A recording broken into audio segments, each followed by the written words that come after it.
Gammadeen jira. Maal isiniin jechuu dhufe jechuudha. Darbina marri keessan iyyuu ilaalaa viidiyoo kanaan jechuudha. Bitata wallaaltee gabaa abaartii jedha Oromoon. Maaliif hin jedhe beektuuni geezee kan Oromoon wal guddisuun beekuuni wal jabeessuun beekuuni jenna tokkoffaa kan jedhuun anaani jechuudha. Kanaafiyyuu kaleessa dhugaa waaqayyoo baqa sarpiraayiziidhuma nagoota ani netti qoostu wayinaa rabsitu jedheetanii viidiyoo sana naan gadi dhiisuuni jechuudha. Dhugaa waaqayyoo kana isinirraa eegneen jechuudha. Kan subscribe naa gochuu keessaniirra yaada isinaa barreessitan koomentii isinaa barreessitaniini isin jajjabeessitan dhugaa na boochisuu keessanii jechuudha. Sonuma irratti nu hojjetiin kana na jabeessitaniini osoo nu hojjedhee maal ta'an arraba koosaan kaleessatti Oromoo koonnanii muruutu na dhibe jechuudha.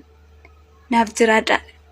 Waggaa kuma irratti dabalaa naaf jiraadha Oromoo ko bagan Oromoo ta'e dhugaa waaqa ammallee bagan Oromoo ta'ee ni jiraatan Oromoo ta'uu baadhee ni badee baqa amma waan hin har'a jireenyi wallaa qixxaatteetti natti dhaga'ame jechuudha dhugaa. Sa'aatiin masana keessatti ni subscribe 180 irraa ka'een 500 galuudhaan ka'een YouTubein kaafata namni baay'een gisee tokkotti yoo subscribe godhe natti fakkaata jechuudha. Garuu dhugaa waaqayyo nama tokko nama yaada na barreessin dhabe yaada keessan keessaa baqa yaadaan onnee namatti tolu naaf barreessitanii jechuudha. Nama tokko nama lama bichaa yaada badaa na barreessini. Kanaafiyyuu koomentii keessan immoo jala deemee kan baay'ee keessan hin deebisne hojii xinnoo natti baay'atee jira. Viidiyoo hojjedha achirratti YouTube irratti namni yoo silaalee si dhufa naan jettanii jirtuni dhugaa keessanii garuu immoo TikTok irratti yoo guyyaa guyyaan viidiyoo gadhiisaan jiru. Amma jara biraa galuu silan jedheefu jarri baay'ee jijjiiramtee jirti. Enga daliibii TikTok irratti hin jiruuni. Rifeenii na jeeqanii. Kanaafiyyuu gara fuulduraatti viidiyoo bareedaa isiniif hin hojjedha. Asumaan immoo isiniin eebbisaa koottamee amin jedha fudha dhugaa eebbi koo lafan bu'aa baarsi gosa lafan bu'uun jechuudha Oromoo ko. Wanti isin yaaddan hundi isiniif haa guutu. Ganamni galgalli keessan baanii galli keessan gammachuu haa ta'u.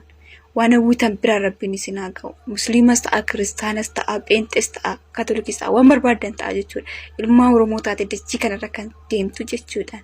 Waan hawwii keetii yaadaan muraada akka rabbiin siif haa guutu.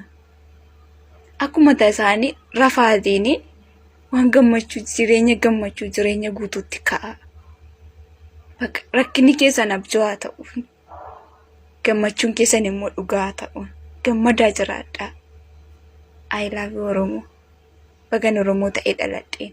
Bagan Oromoo ta'ee dhaladhee silaa sareen na nyaattee turte dhugaa waaqa. Ammas immoo koomentii isiniin barreessaa isiniin deebisa warreen immoo subscribe isiniin qabda YouTube subscribe isin godheenis gara fuulduraatti